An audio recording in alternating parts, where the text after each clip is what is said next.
নমস্কার বন্ধুরা, এই মুহূর্তে আপনারা দেখছেন ASM Bangla online YouTube channel.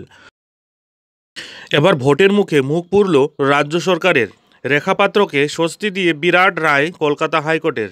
একদম ঠিক শুনেছেন বন্ধুরা, সম্পূর্ণ বিষয়টি আলোচনা করব এই ভিডিওর মাধ্যমে, তাই ভিডিওটি স্কিপ না করে শুরু থেকে শেষ পর্যন্ত অবশ্যই দেখুন এবং চ্যানেলে নতুন হলে চ্যানেলটিকে সাবস্ক্রাইব করে বেল আইকনটি বাজিয়ে অল নোটিফিকেশন অন করে দিন।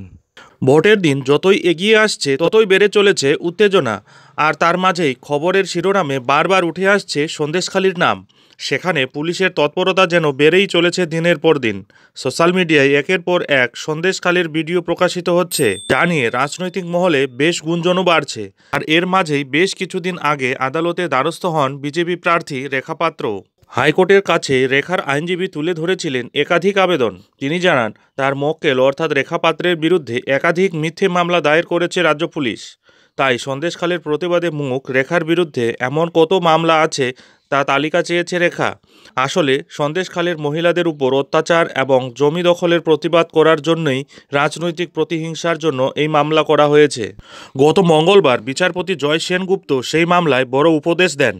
তিনি জানান, এটা দুর্ভাগ্যজনক, এতদিনেও অভিযুক্ত ধরা পড়ল না, অথচ অস্ত্র উদ্ধার হলো। কারা থানার সামনে থেকে ব্যারিকেড সরানোর চেষ্টা করলো, পুলিশকে তাদের খোঁজে বের করতে হবে। আবার দিলীপ মল্লিকের বাড়িতে হামলা কারা করলো তাও খুঁজে বের করতে হবে পুলিশকে।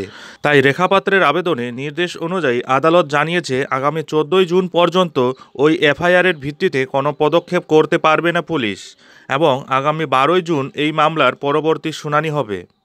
প্রসঙ্গত, গত 10ই মে সন্দেশখালির ভিডিও প্রসঙ্গে সন্দেশখালি থানায় রেখা পাত্র ও বিজেপির সন্দেশখালির 2 মণ্ডল সভাপতি গঙ্গাধর কয়ালের বিরুদ্ধে অভিযোগ দায়ের করেন এক মহিলা। সেই এফআইআরের প্রেক্ষিতে গঙ্গাধরকে তলব করে পুলিশ, কিন্তু তিনি হাইকোর্টের দ্বারস্থ হন। গঙ্গাধরকে আগেই রক্ষাকবচ দিয়েছিল হাইকোর্ট। এবার সন্দেশখালির আন্দোলনের অন্যতম মুখ রেখা পাত্রকেও রক্ষাকবচ দিয়ে দিলেন কলকাতা হাইকোর্ট।